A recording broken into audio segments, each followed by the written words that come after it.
얼마 전 퇴근 후 집에 들어갔는데 아내가 가스불 앞에서 분주하게 왔다 갔다 몸을 움직이고 있었어요. 더운데 에어컨 좀 켜라니까. 제가 아내에게 짜증 아닌 짜증을 냈지만 혼자 있는데 선풍기면 충분해. 그 에어컨비 얼마나 나온다고. 내가 그러지 말라고 했지. 저도 모르게 아내에게 다시 짜증을 내고 말았어요. 우리 집은 아내와 저 그리고 두 아이가 있습니다. 아내는 전업주부이고 아이 교육부터 전반적인 모든 것을 다 챙기고 있어요. 그리고 저는 조그만 회사에서 일을 하고 있지만 월급이 많은 편이 아니어서 아내는 늘 궁상 맞을 정도로 아끼고 또 아끼며 살고 있어요. 그런 아내의 뒷모습을 보고 있자면 아내에게 미안한 마음이 들어 제 마음과는 다르게 자꾸 툴툴거리게 됩니다. 하지만 말은 그렇게 해도 저는 아내에게 항상 미안한 마음뿐입니다. 아내는 일을 하던 사람이었는데 아이들을 낳고 육아로 인해 회사를 그만뒀어요. 이제 아이들이 웬만큼 컸기에 얼마 전부터 아내는 다시 취업 준비를 하던 중이었어요. 면접을 보러 다니면서 그렇게 신나했던 아내는 우리 본가에 일이 생기면서 취업을 포기했습니다.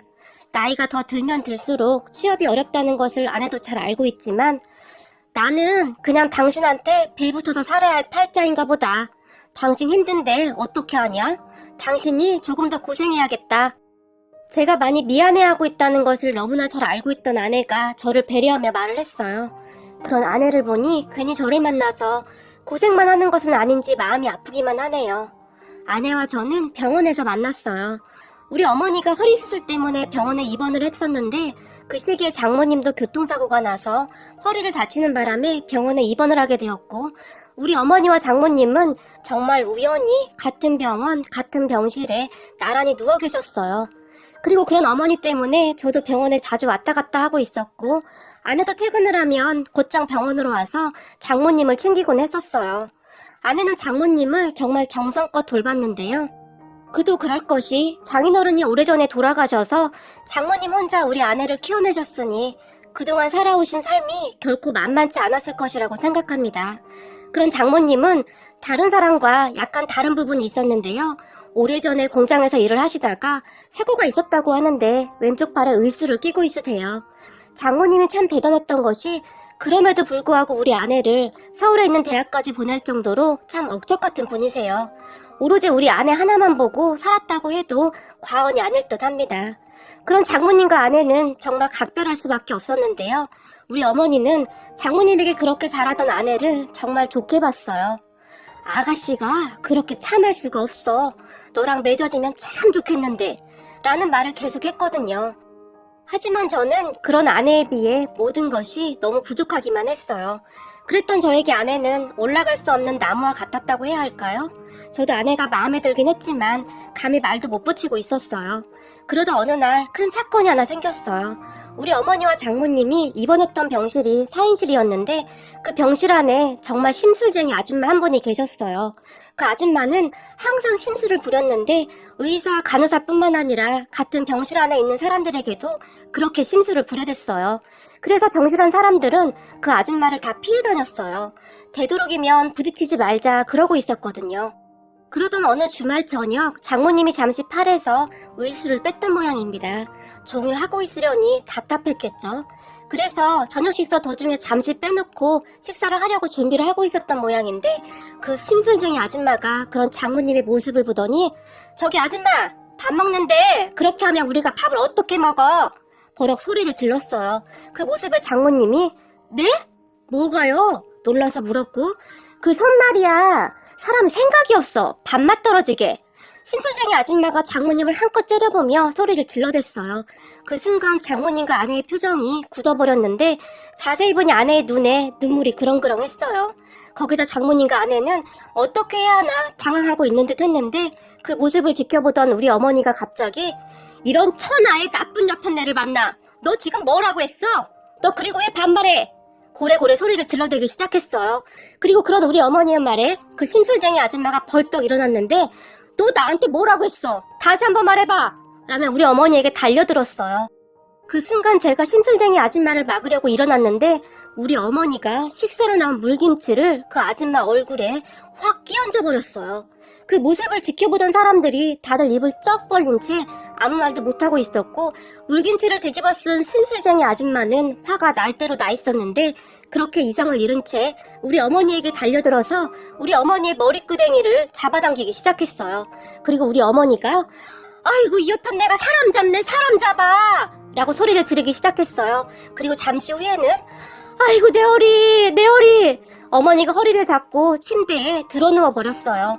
그런 어머니를 보며 심술쟁이 아줌마가 놀라서 멈칫했는데요. 그 순간 어머니가 성수야 네 엄마 허리 잘못된 것 같다 경찰 불러라 내가 저 옆였네 콩밥 먹일라니까 라고 말을 하며 어머니가 큰 소리로 울었어요. 그 말의 순간 심술쟁이 아줌마가 사색이 되었고 어머니는 저에게 계속해서 너 못 들었어? 당장 경찰에 신고해! 다시 소리를 질렀어요. 그 순간 심술쟁이 아줌마의 딸이 내가 엄마 때문에 진짜 못 살겠어 라고 말을 하더니 우리 어머니를 보며 아주머니 죄송해요 정말 죄송해요 한 번만 용서 좀 해주세요 빌어대기 시작했지만 어머니는 그 말을 들은 척도 안 하고는 딸이 빌긴 왜 빌어? 잘못한 사람이 빌어야지 라고 큰 소리로 말을 했어요.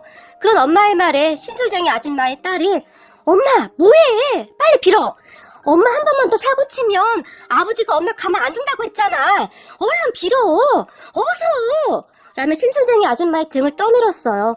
그리고 심술쟁이 아줌마가 미안하게 됐소이다 내가 실수했소이다 어머니에게 사과를 했지만 우리 어머니는 저기 저 양반한테도 사과해야지 나보다 저기 저 양반한테 더 큰 실수를 했으니까 라고 말을 하며 장모님을 가리켰어요. 아니 거기에다가 내가 사과를 왜 해요? 순간 심술쟁이 아줌마가 다시 버럭했는데요.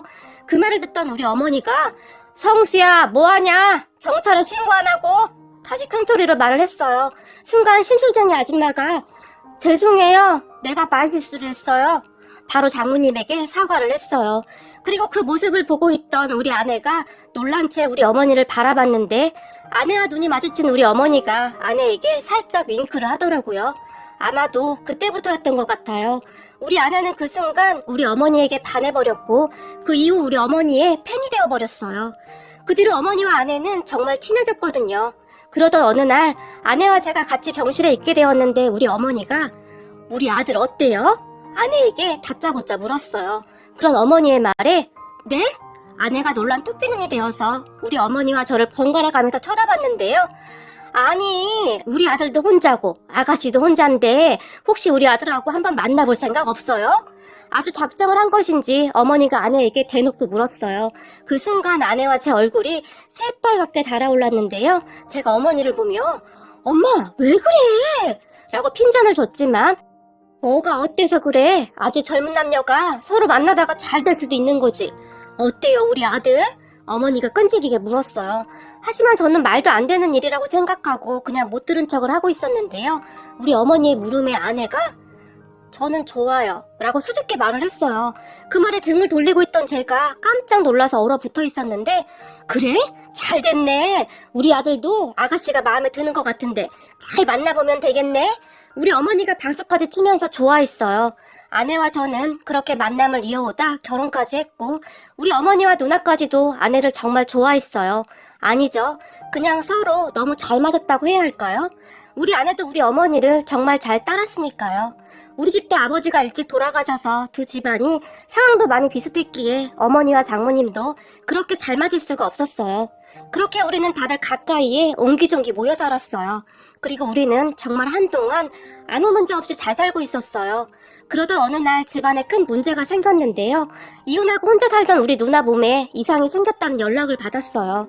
우리 누나는 삶이 참 평탄치가 않았어요. 몇 년 전에 매형이란 작자가 바람을 펴서 이혼을 했거든요. 그때를 생각하면 지금도 혀가 치밀어 오르네요. 하지만 누나는 그렇게 이혼을 하고 많이 힘들어했지만 가족들 옆으로 이사를 오면서 많이 좋아졌어요. 누나가 회사를 다녔기에 아내가 그런 누나 집을 왔다 갔다 하면서 누나 대신 조카도 챙기고 서로 도우면서 살았어요. 그런 누나를 보며 이제 괜찮아졌나 보다 하고 생각하고 있었는데 얼마 전에 어머니가 혼비백산을 해서 전화를 했어요. 성수야, 이 일을 어쩌면 좋니 그래? 어머니는 울기 직전이었어요. 엄마, 왜 그래? 무슨 일이야? 제가 놀라서 물었고 네 누나가 말이다. 말하다 말고 어머니가 갑자기 흐느껴 울었어요. 그런 어머니의 흐느낌에 또 뭔가 일이 생겼구나 하는 불길한 생각이 들었어요. 어머니가 우시는 것을 보니 보통 일이 아니구나 싶었거든요. 그리고 아내가 제 옆에서 무슨 일인가 싶어서 눈을 동그랗게 뜨고 있었는데 제가 그런 아내의 눈을 피하며 엄마 무슨 일이야? 울지 말고 말해봐. 제가 물었고 네 누나가 말이다. 병원에 갔었는데 위암일 수도 있다고 한단다. 아니 착하게 사는 애한테 왜 자꾸 이런 일이 생기는지 모르겠다. 어머니의 목소리는 심하게 떨리고 있었어요. 뭐? 위암? 심각하대? 제가 어머니에게 다시 물었고 자세한 건 모르겠는데 곧 정밀 검사를 또 해야 한대. 어머니는 말을 하는 내내 정말 힘겹게 말을 이어갔어요.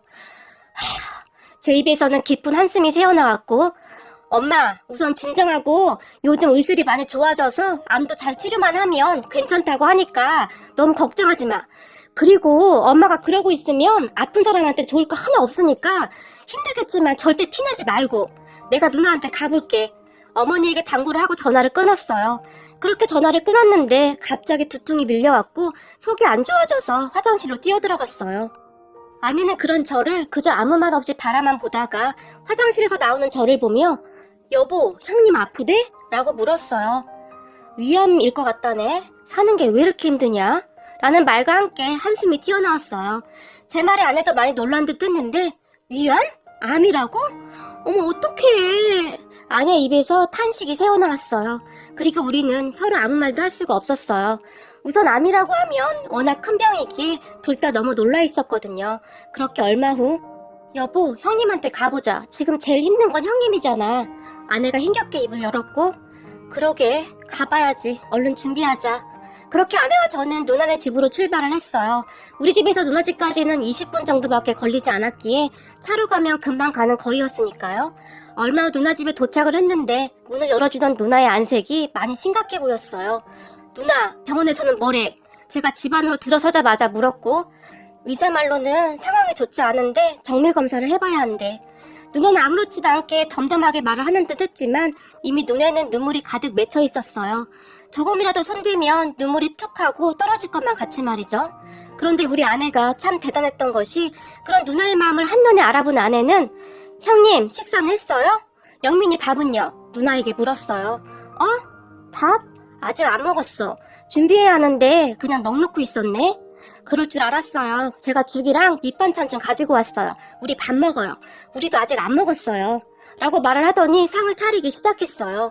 상을 차리는 아내는 마치 자기 집 주방에 온 듯이 식용유가 어디에 있는지 소금이 어디에 있는지 너무나 자연스럽게 찾아서 계란 후라이를 만들고는 영민아 밥 먹자. 우리 영민이는 계란 후라이 반숙을 좋아하니까 숙모가 딱 반만 익혔어.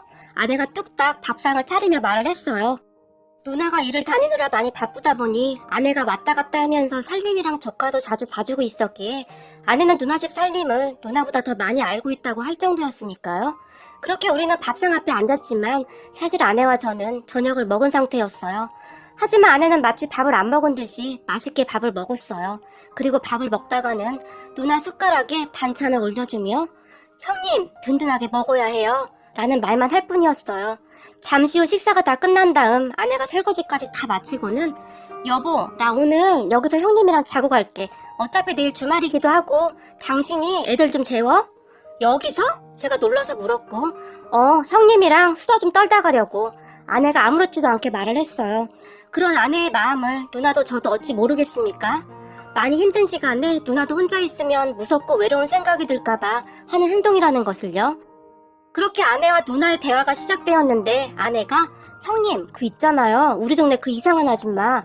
그때 제가 말했던 그 아줌마요. 누나에게 물었고 그때 그 아줌마? 아내의 물음에 누나가 궁금한 표정으로 물었어요. 그 아줌마가 또 쌈박질을 했어요. 그래서 동네 사람들이 다 구경하고 난리도 아니었어요. 진짜 왜 그러는지 모르겠어요. 진짜? 올케도 조심해라. 괜히 시비 걸 수도 있잖아. 아내의 말에 누나가 놀라서 대꾸했고 그러니까요. 그래서 저는 그 아줌마랑 눈도 안 마주치잖아요. 아내가 몸까지 부르르 떨면서 말을 했어요. 그렇게 아내와 누나는 집중해서 이야기를 하고 있었고 저는 그런 둘을 보며 조용히 집으로 왔어요. 아내는 누나 집에 도착한 순간부터 제가 그곳을 나서던 그 순간까지 누나에게 암에 대한 것은 어떠한 것도 묻지도 않았고 관심도 없는 듯 행동을 했어요. 하지만 참 신기했던 것이 처음 누나 집에 들어갔을 때 낯빛이 정말 안 좋았던 누나는 아내가 온 뒤로 표정이 정말 많이 달라져 있었는데요.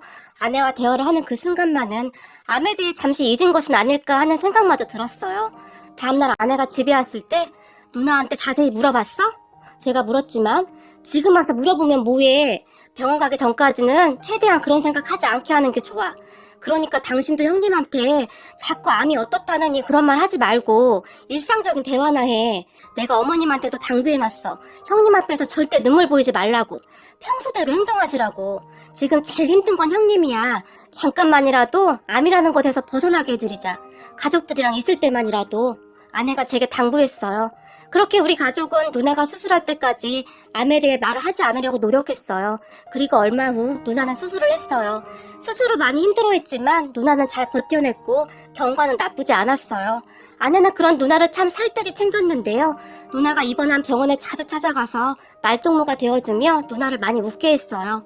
어느 날 아내가 뜨개질할 것을 잔뜩 사왔길래 이거 뭐야? 당신 뜨개질 못하잖아. 그냥 샀어. 나도 형님한테 한번 배워볼까 해서. 형님 뜨개질 잘하시잖아 라고 말을 하며 아내가 뜨개질 용품들을 챙겼어요. 그리고 다음날 누나 병원에 가서는 형님 이건 어떻게 하는 거예요? 누나에게 물었고 이거? 이렇게 하는 거야. 순간 치료에 지쳐 있었던 누나의 눈이 반짝였는데 누나는 몸이 많이 지쳐 보였지만 아내에게 차근차근 자세히 설명을 해주었어요. 뜨개질은 누나가 제일 좋아하는 취미거든요. 그리고 아내는 누나 옆에서 아무렇지도 않게 뜨개질을 하면서 형님, 그때 제 친구 있잖아요. 아들 쌍둥이 낳았다고 했던 친구요. 아들만 낳았다고 슬퍼했다던 그 친구? 네, 근데 그 친구한테 더 충격적인 사건이 생겼어요. 충격적인 사건? 누나가 궁금하다는 표정으로 아내를 봤고 놀라지 마세요. 아내가 말을 하며 갑자기 크 하고 웃더니 그 친구 지금 울기 직전이에요. 그 친구 말이죠. 또 아들 쌍둥이를 낳았어요. 뜨개질 하던 것도 내려놓고 아내가 까르르 웃었어요. 진짜? 또? 아들 쌍둥이라고? 어떡하냐? 누나가 울상을 지었고 그러니까요. 딸 낳으려고 엄청 기도하고 빌었는데 이게 웬일이에요? 아내는 계속 웃음을 멈추지 않았고 그렇게 가만히 둘을 바라보고 있는데 누나가 아내와 있을 때는 암을 잊은 채 조금은 자유로워지는 것 같았어요. 그리고 아내도 누나가 잠시나마 그래주기를 바랐겠지요. 아내는 참 대단한 사람이었어요. 아내가 그렇듯 아무렇지도 않게 행동을 하자 종일 울기만 하던 우리 엄마마저도 어느 순간부터는 그까짓 것 별거 아니지 라는 생각을 하기에 이르렀거든요. 그렇게 누나는 수술 경과도 나쁘지 않아서 얼마 후에 퇴원을 하게 되었어요. 의사 말로는 잘 지켜보면서 치료에 집중하자고 했으니까요. 아내는 그 뒤에도 누나를 정말 열심히 챙겼어요. 그렇게 주방에서 분주하게 움직이는 아내를 보며 뭐 하는 거야? 제가 아내에게 물었고 형님 호박죽 좋아하잖아. 근데 이건 뭐야? 호박죽 옆에 있는 보온통에 담겨져 있던 것을 보며 제가 물었고 이건 전복죽. 아내가 아무렇지도 않게 말을 했어요. 뭘 이렇게나 많이 했어? 호박죽은 형님 거, 전복죽은 어머니 거. 엄마는 왜? 제가 무심하게 물었고 이래서 아들은 아무 소용이 없다는 말이 나오는 거야. 형님 저러고 계신데 어머님이 지금 밥이 넘어가겠어? 아무렇지도 않은 척 하시지만 어머님 얼굴 좀 잘 봐봐. 눈이 퀭하시잖아. 형님만큼이나 어머님도 힘드실 거야. 어머님이 전복죽 엄청 좋아하시잖아. 밥 대신 그냥 넘기기도 쉽고. 다 만들어진 죽을 통에 담으며 아내가 말을 했어요. 아내의 말대로 저는 무심한 아들이 맞는 것 같네요. 아내가 없었다면 어떻게 살았을까 하는 생각까지 드네요. 그렇게 죽을 잘 담고 있던 아내가 여보, 우리 차 바꿀까? 차? 우리 차 괜찮은데 왜? 괜찮은 중고차 하나 받았거든. 그거 사고 싶어서. 그래? 그럼 당신 맘대로 해. 나야 상관없으니까. 아내가 돈을 허투루 쓰는 사람이 아니었기에 저는 별 관심도 없었어요. 그런데 다음 순간 아내가 형님 말이야, 치료 끝나면 회사도 다시 복귀할 생각이라고 하시는데 지금 그날만 손꼽아 기다리시거든. 그런데 형님 회사가 차 타고 가면 먼 거리가 아닌데 대중교통을 이용하면 전철 갈아타고 버스 갈아타고 다녀야 해서 출퇴근이 너무 힘들 것 같아서 말이야. 거기다 치료가 다 끝난다고 해도 한동안 힘들 거야. 형님 성격에 우리가 그냥 차 사드린다고 하면 펄쩍 뛰실 게 분명하니까 그냥 우리 차 바꾼다고 하면서 우리 차 드리자. 형님 수술비 때문에 차도 팔아버리셨다고 했잖아. 아내가 간절한 눈빛으로 제게 부탁을 합니다. 그리고 그런 아내와 눈이 마주치던 순간 제 눈에서는 폭풍 같은 눈물이 쏟아져 나왔어요. 아내는 누나가 병원에서 퇴원하던 날 언제 찾아온 것인지 그동안 모아놨던 돈을 누나에게 건네기도 했지만 누나가 거절해버렸거든요. 그렇게 저는 아내 앞에서 엉엉엉 소리내서 울어버리고 말았어요. 그동안 이래저래 힘들었던 것까지 터지면서 그냥 눈물이 끝도 없이 쏟아져 나왔어요. 그런 저를 보던 아내가 여보 왜 그래? 놀라서 물었고 당신은 원망스럽지도 않아? 사실 당신 몇 달 전부터 다시 취업할 생각에 들떠 있었잖아. 근데 누나 병간호하고 조카 챙기느라고 포기한 거잖아. 제가 떨리는 목소리로 물었고 원망? 가족끼리 그런 게 어딨어. 취업 안 하면 난 더 좋지 뭐. 평생 당신이 벌어오는 돈으로 먹고 살면 되는데 뭐가 걱정이야. 나한테는 이렇게 든든한 남편이 있는데. 아내가 활짝 웃습니다. 그리고 그런 아내가 너무나 눈이 부셔서 제 눈에 눈물이 멈추질 않았습니다. 하지만 아내는 그런 저를 상관하지도 않고는 정성껏 만든 죽을 보온통에 담았어요. 여보 빨리 가자. 죽 식기 전에 가지고 가야지. 아내가 저를 재촉합니다. 그렇게 도착한 누나 집에 어머니와 누나가 반갑게 우리를 맞아줍니다. 뭐하러 또 왔어? 오늘은 내가 있는다고 했는데. 어머니가 아내를 나무랐지만 마트에 갔는데 호박이랑 전복이 너무 싱싱한 거 있죠? 형님 호박죽 좋아하시잖아요. 아내가 호박죽을 꺼내서 그릇에 담았어요. 그리고는 어머님 좋아하는 전복죽도 해왔어요. 라며 아내가 다시 활짝 웃었어요. 힘든데 이런 걸 뭐하러 해와? 너 그러다가 아프기라도 하면 아주 혼날 줄 알아? 앞으로는 이런 거 절대 하지 마. 죽집에 가서 사면 되는데 힘들게 뭐하러 해?